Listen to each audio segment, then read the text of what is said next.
just tell us. That's my only question. Yeah. Thank you very much. Thank you, Councilman. Okay. Is it this fiscal year or the incoming? I'm sorry, what is? Do we have to use it by the end of this fiscal Oh, year? no, not at all. No, no. No, it's that in their fiscal year. Oh, in their fiscal year. In their fiscal Okay, year. okay. Right. Okay. Yeah. We don't have to use it in this. No, as a matter of fact, we don't start paying the loan until after construction is done, so that won't be till 2021 probably. Okay. Any other questions for either Robert or Councilperson Mathis or the manager? I just have one general question. With the setting aside of this $85,000, is there anything in terms of the loan agreement that is different than the other amount, the original loan amount? Are the same terms essentially? Well, I think that it will be a little bit tighter because the village attorney has been involved with it and didn't like the way the agreements were going previously. So I think that it will be the same terms, but it'll just be a little tighter on the engineer, and I'll let him specifically. You asked about the village's agreement with Benoni or the village's agreement with the state? With the state. Well, yeah, with the state, the changes would be the loan amount. And there would be a service fee, an additional service fee. I'd have to look back, but I think about $1,700 overall for the service fee. And obviously the total amount would be capitalized on a larger principal, so there'd be a small annual percentage payback based upon the interest rate of the loan. But I don't have that in front of me. That's good. That's the answer to my question. Welcome, Council. Congratulations. Any other questions? Okay, hearing none, do you need to make a motion? Motion to contact, I forget their acronym. FDEP for the $85,000. Motion's been made by Councilperson Mathis to be able to contact FDEP with regards to ensuring that the $85,000 are obligated to the village of Upper Dock. I'm sorry, I can contact them, but we need to sign an agreement. That's what I think this is about, the agreement with FDEP. Is that contacting? Well, Like, should we be specific? Okay, so give me one. It should be that the manager is authorized to sign that agreement without drawing down the funds. So, Just signing an amendment or two. I need to amend the motion, or can I scratch it? I think you can simply state a motion to direct the village manager to take whatever steps or actions necessary to secure the $5,000 additional funding from the Florida Department of Environmental Protection. That's my motion. Okay, so a motion's been made by Councilperson Mathis, directed by the verbiage made by the village attorney. Is there a second? I'll second. Second been made by Councilperson Roman. Any questions? Madam Clerk, do you think that the recording got what the attorney said? Okay. All in favor say yay? Aye. Aye? Aye. Any nays? Okay, hearing none, the manager has the authority to be able to contact FDP and execute the agreement as accordingly with the approval of the attorney in terms of making sure it's Thank you all. Thank you. We're going to go right into village reports. I do not have a written report like I did last month, and I only have one thing that I want to discuss briefly with the entire council, especially with a new member up here. In the last two council meetings, I have asked or really try to encourage the committee chairs to start doing a summary report. The reason the summary report is important is because none of us really probably read all of the minutes to the committees unless we're in it or unless we are chairing it. As a result, with that, we can't really be in tune with what's going on and how are we going to be prepared. But even more so than that, I wanted to be able to take those reports with the correct and updated tracking report and actually start putting it on the website. I've only received it for Councilperson Roman and no one else on the dais.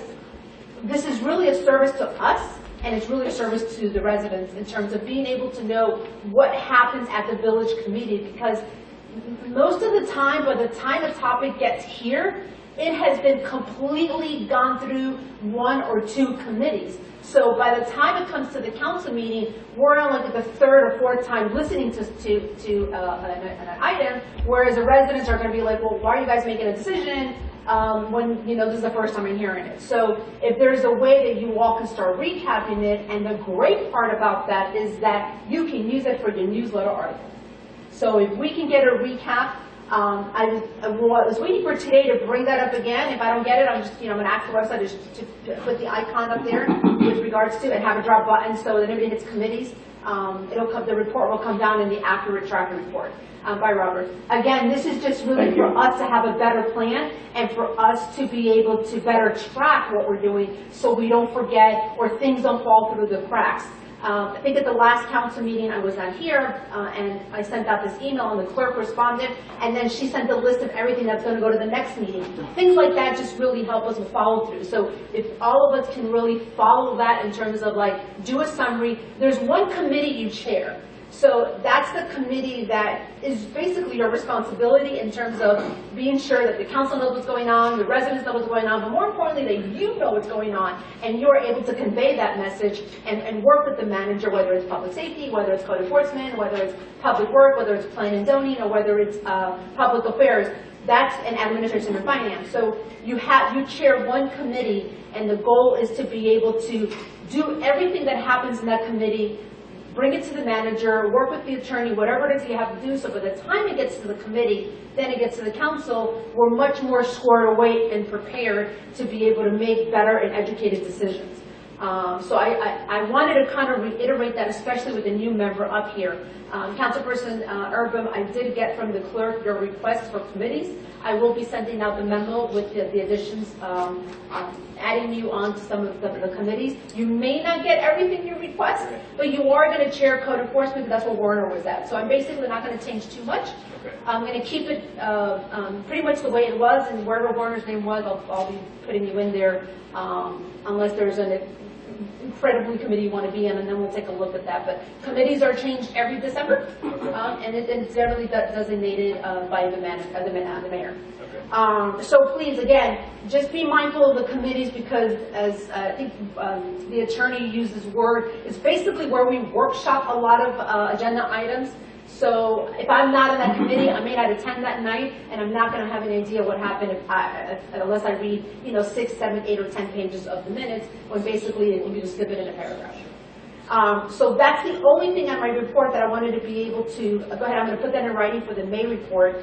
And since the committees that are not on here, I wanted to know if any of you on your committees wanted to be able to, needed to say anything about your committees.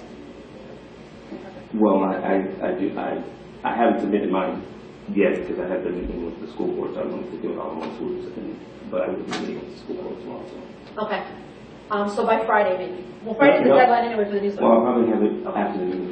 Anybody wanted to speak on behalf of their committees? I know you have admin and finance, you have public affairs, you have public works, code enforcement. Will be gentle on you this time around. I'll be submitting also for code enforcement. Okay. I did do one for code enforcement. Yeah. And then make sure he gets audience. Did you need to say anything? No, yeah, very quickly. So normally for the council, full council meetings, just to let you know also, councilperson, the CFO is usually here, and we usually get a like kind of checkup on the finances. The reason why they're not here tonight is because tomorrow they're starting the audit. So they were here briefly earlier, and then just to get ready, and then tomorrow's when they're going to be here like non-stop. So that's the reason why, just for this particular council meeting, for every council meeting after this, we'll be back at normal. I got the report in an email, so We'll have it, yeah, that's fine. Is that complete your report? Yes. For admin and finance? Anybody else? Public affairs? Just wanted to advise everyone that the Easter egg hunt will not be taking place. We were short in resources and the time came very quickly. We're going to allocate the $1,000 to the website for the AD. What is it? I just went blank. The ADA compliance? ADA compliance. Yeah. Okay, well, I'll review that with our finance team because I think we already had that money for that. But we didn't have a. Yeah, but the money that's allocated is for her monthly fees. Right. And she sends you a bill at the end of the year generally. There's some money. Okay, but let me review with that because I could maybe do something else. Okay, well, I mean, it'll be. You never know. Yeah, so we're, review the budget first. because we were a little bit, we cut back on our budget this year, I just wanted to make sure that the money is there, is allocated, and because the website falls under public affairs, that was an area where and the proposal that came in for ADA was $1,000. We are moving forward with the 5K. We did have